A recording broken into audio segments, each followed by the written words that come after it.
মার্কা এবং সকল শ্রেণীর মুসলিম মানুষের মার্কা হচ্ছে ট্রাক।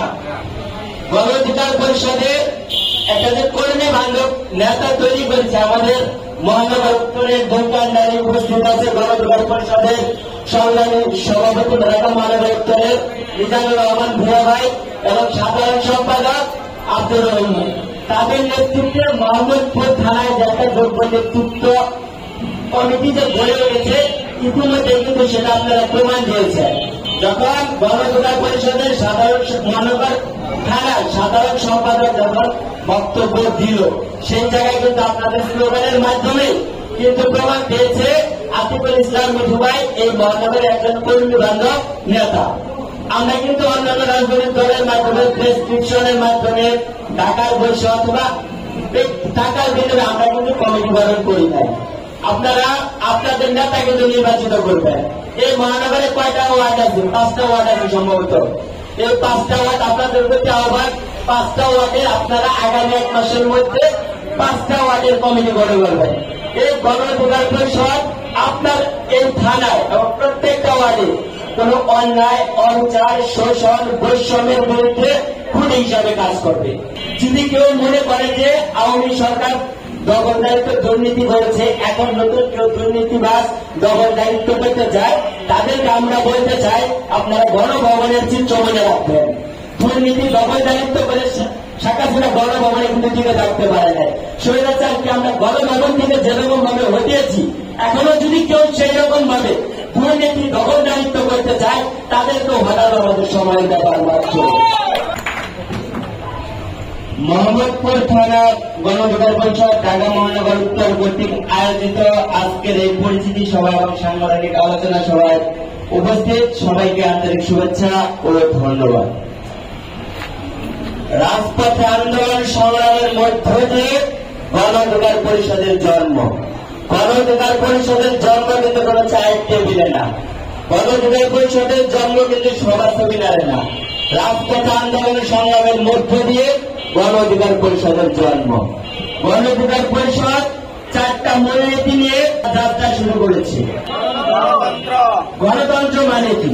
এই ফ্যাসিস্ট স্বৈরাচারী সরকার এই 16 বছর যে গণতন্ত্র হরণ করে, মানুষের ভোটাধিকার হরণ করে, মানুষের উপর জুলুম নির্যাতন করে ক্ষমতায় ছিল। এর জন্য গণ অধিকার পরিষদ রাজপথে আন্দোলন সংগ্রাম করেছে এবং আন্দোলন সংগ্রাম করতে গিয়ে আমাদের গণ অধিকার পরিষদের সংগ্রামী সভাপতি জনাব নুরুল হক নূর সহ আমরা অনেকে কিন্তু কারাগারে জুলুম নির্যাতনের শিকার হয়েছি। আমি স্বৈরাচারী সরকার গণতন্ত্রের চমক দিয়ে সে ভোটাধিকার মানুষকে হরণ করেছে। আমাদের দ্বিতীয় মূলনীতি কি? ন্যায় বিচার। সমাজের প্রত্যেকটা স্তরে ন্যায় বিচার প্রতিষ্ঠা করতে হবে। ন্যায় বিচার প্রতিষ্ঠা না করতে পারলে আমাদের যে স্বাধীনতা, সেই স্বাধীনতা কিন্তু অর্জিত হবে না। সকল সেক্টরে আপনি যে জুলুম করে তার বিরুদ্ধে কথা বলতে হবে। আমাদের তৃতীয় যে মূলনীতিটা সেটা হল অধিকার। আমরা কিন্তু সকল শ্রেণীর মানুষের অধিকার নিয়ে কথা বলি, সকল শ্রেণীর মানুষের যে কাজ সেই কাজ নিয়ে কথা বলি। আপনি যখন আপনার আশেপাশের মানুষের কথাগুলো যখন আপনার মুখের মাধ্যমে, আপনি দলের মাধ্যমে তার কাছে পৌঁছে দিবেন অথবা সে কথাগুলো যখন আপনি বলবেন, তখন কিন্তু সেই মানুষটা আপনার হয়ে কাজ করবে। যখন সেই মানুষটা দেখবেন তার অধিকার নিয়ে আপনি কথা বলছেন, সে যে নির্যাতনের শিকার হচ্ছে সেই নির্যাতনের বিরুদ্ধে আপনি কথা বলছেন, এই কারণে কিন্তু গণ অধিকার পরিষদে যুক্ত হবে। আমাদের যে লাস্ট যে মূলনীতি আমাদের জাতীয় স্বার্থ। জাতীয় স্বার্থটা কি? এই ফ্যাসিস্ট স্বৈরাচারী সরকার বাংলাদেশকে ভারতের একটা অলিখিত অঙ্গরাজ্যে পরিণত করেছিল। একটা জাতীয় স্বার্থ। আপনি যখন দুটা দেশের মধ্যে যখন কোন একটা চুক্তি করবেন, সেই জায়গায় আমাদের দেখতে হবে আমার দেশের স্বার্থ কতটা যুক্ত হয়েছে। আমাদের দেশের স্বার্থকে দ্বিতীয় দিয়ে দেশের স্বাধীনতা এবং সার্বভৌমত্বকে দ্বিতীয় দিয়ে কিন্তু কোন চুক্তি হতে পারে না। তার জন্য আমরা আমাদের মূলনীতিতে রেখেছি জাতীয় স্বার্থ নিয়ে গণ অধিকার পরিষদ কাজ করবে। ইতিমধ্যে আপনারা দেখেছেন গণ অধিকার পরিষদ একটা নিবন্ধিত রাজনৈতিক দল। গণ অধিকার পরিষদের মার্কা কি? গণ অধিকার পরিষদের মার্কা কি? পিছন দিকে শুনতে চাই। গণ অধিকার পরিষদের মার্কা কি? ট্রাক এদেশের শ্রমী জমি মানুষের মার্কা, এদেশের মেহনতি মানুষের মার্কা এবং সকল শ্রেণীর মুসলিম মানুষের মার্কা হচ্ছে গণ অধিকার পরিষদে একটা যে কর্মী বান্ধব নেতা তৈরি করেছে আমাদের মহানগর উত্তরের দোকানদারি উপস্থিত আছে গণ অধিকার পরিষদের সংগ্রামী সভাপতি ঢাকা মহানগর উত্তরের মিজানুর রহমান ভূয়া ভাই এবং সাধারণ সম্পাদক আব্দুর রহমান। তাদের নেতৃত্বে মোহাম্মদপুর থানায় যে একটা যোগ্য নেতৃত্ব কমিটি যে গড়ে উঠেছে ইতিমধ্যে কিন্তু সেটা আপনারা প্রমাণ দিয়েছেন। যখন গণ অধিকার পরিষদের মহানগর থানার সাধারণ সম্পাদক যখন বক্তব্য দিল সেই জায়গায় কিন্তু আপনাদের স্লোগানের মাধ্যমে কিন্তু প্রমাণ পেয়েছে আতিকুল ইসলাম মিঠু ভাই এই মহানগরের একজন কর্মী বান্ধব নেতা। আমরা কিন্তু অন্যান্য রাজনৈতিক দলের মাধ্যমে প্রেসক্রিপশনের মাধ্যমে টাকার বৈশ্য অথবা টাকার বিনিময়ে আমরা কিন্তু কমিটি গঠন করি নাই। আপনারা আপনাদের নেতা কিন্তু নির্বাচিত করবেন। এই মহানগরে কয়টা ওয়ার্ড আছে? 5টা ওয়ার্ড আছে সম্ভবত। এই 5টা ওয়ার্ড আপনাদের প্রতি আহ্বান, 5টা ওয়ার্ডের আপনারা আগামী 1 মাসের মধ্যে 5টা ওয়ার্ডের কমিটি গঠন করবেন। এই গণ অধিকার পরিষদ আপনার এই থানায় এবং প্রত্যেকটা ওয়ার্ডে কোন অন্যায়, অবিচার, শোষণ, বৈষম্যের বিরুদ্ধে খুনি হিসাবে কাজ করবে। একটা মানুষ যখন কোন অন্যায় করে, যখন কোন শোষণ বৈষম্যের শিকার হয়, তারা কিন্তু গণ অধিকার পরিষদের কাছে আসে। কারণ কি? গণ অধিকার পরিষদ অন্যায়ের বিরুদ্ধে কাজ করে। অন্যান্য রাজনৈতিক দলের তুলনায় গণ অধিকার পরিষদের মধ্যে পার্থক্যটা হল গণ অধিকার পরিষদ তার নীতি নৈতিকতা নিয়ে চলে। তার যে নীতি নৈতিকতার যে একটা শক্তি, এই শক্তি আপনি টাকাটা কিনতে পারবেন না। অন্য রাজনৈতিক দলের মতো আমাদের গণ অধিকার পরিষদের বর্তমানে টাকা নেই, কিন্তু আমরা নীতিতে অটল আছি। আমরা আমাদের নীতি নৈতিকতার জন্য কিন্তু গণ অধিকার পরিষদের সারা দেশের মানুষ গণ অধিকার পরিষদের পতাকা পেয়ে আছে। আমাদের কিন্তু জাতীয় নির্বাচনের আগে শেখ হাসিনা কিন্তু আমাদের অনেক আসন দিতে চেয়েছে, সেই জায়গায় কিন্তু গণ অধিকার পরিষদ চায় নাই। তারা গণ অধিকার পরিষদ নীতি নৈতিকতার অটল। আপনারা যারা মহানগরে কাজ করছেন সবসময় মাথায় রাখবেন, নীতি নৈতিকতা ঠিক রেখে মানুষের জন্য কাজ করবেন। আপনার সময়টা হলো আপনার নীতি নৈতিকতা। এই সময়টাকে আপনারা ঠিক রেখে কাজ করবেন। আপনার সাথে আপনার পিছনে দেখবেন অসংখ্য হাজার হাজার নেতাকর্মী আপনার পিছনে দাঁড়িয়ে গেছে। নীতি নৈতিকতার শক্তিটা বড় একটা শক্তি, এটা কখনো টাকা দিয়ে কেউ কিনতে পারে না। এই আওয়ামী লীগ সরকার 300-র মতো আসন নিয়ে কিন্তু সংসদে ছিল, মানুষের ভোটের অধিকার হরণ করে, মানুষের উপর জুলুম করে, নির্যাতন করে। নীতি নৈতিকতা ছিল না।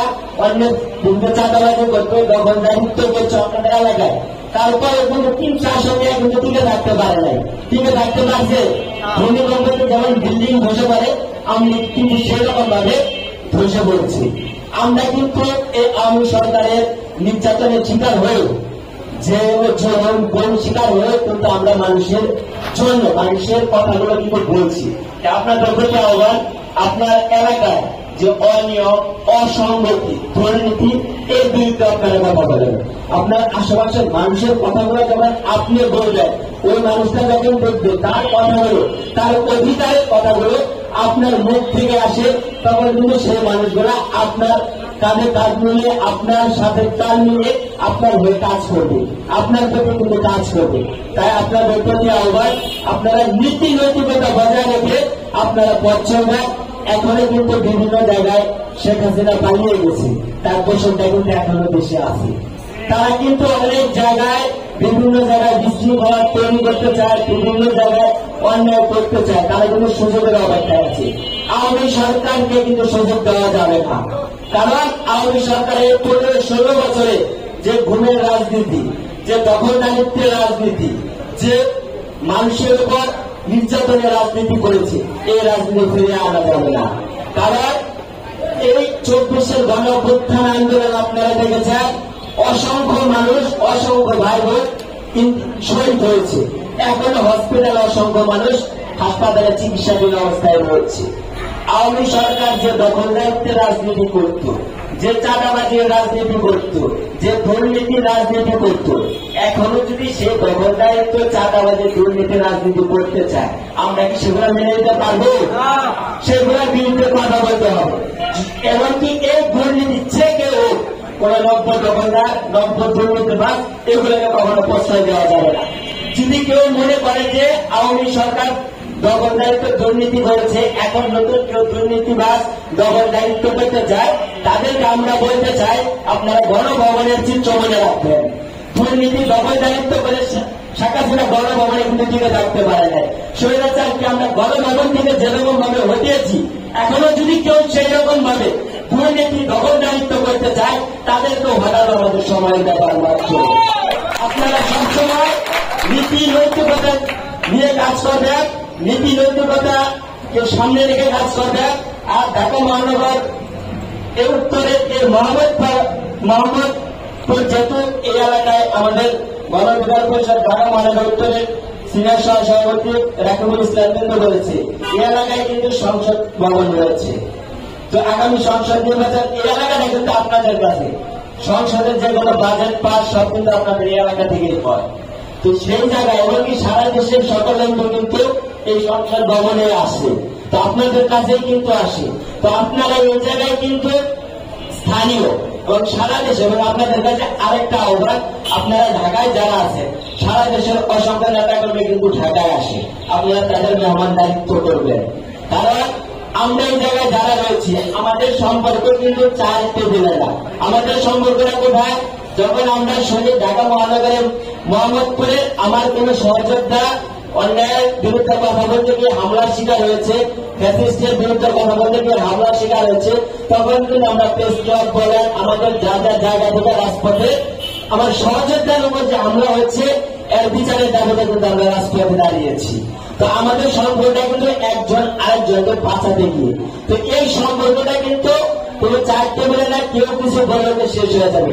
আর আমরা যারা আছি সবাই কিন্তু একটা পরিবারের মতো।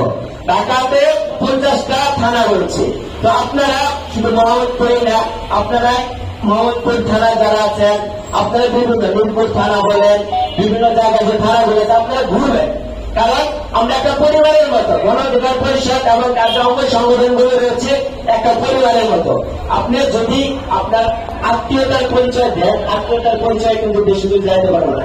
কিন্তু গণঅধিকার পরিষদ এমন একটা সংগঠন, আপনি যদি দিনাজপুরে যান, বরিশাল যান এবং যে কোনো প্রান্তে যান, আপনি যদি পরিচয় দেন আমি ঢাকা মহানগর উত্তরে মোহাম্মদপুর থানার অমক পদে আছি, সেই কিন্তু আপনাকে আপনার পরিবারের মধ্যে আপনার মেহমানদারিত্ব করবে।